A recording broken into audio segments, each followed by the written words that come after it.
After a 3-month trial period of the so-called well-dying law, or halting life-sustaining treatments for patients who want to end their lives naturally and on their own terms, the government has started to implement the law on a permanent basis. Our Hee-jun reports.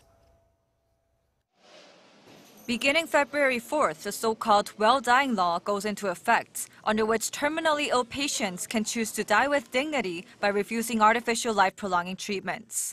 Once a patient is determined to have no chance of recovery by at least 2 physicians, he or she can choose to end their life by refusing 4 major life-sustaining treatments, namely CPR, anti-cancer drugs, hemodialysis, or respirators.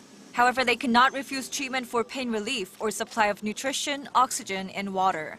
The law takes full effect after a 3-month trial run, during which over 9,000 applicants signed in advance to forego artificial life-extending treatments when they become incurably ill. 107 terminally ill patients also signed up, with 54 of them actually refusing treatment altogether.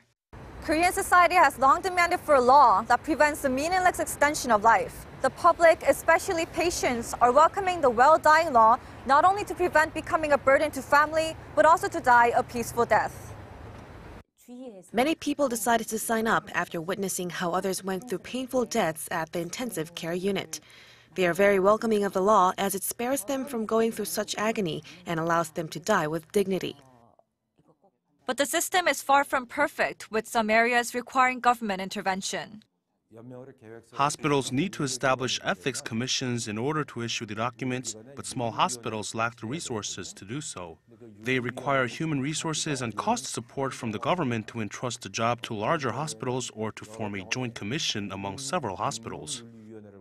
Experts also say that doctors need to be properly trained on how to deliver the truth to patients who have no chances of recovery. Only when patients are fully aware of their condition can they decide for themselves whether to extend medical treatment.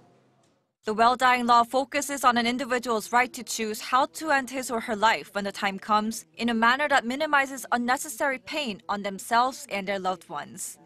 Hee-jun, Arirang News.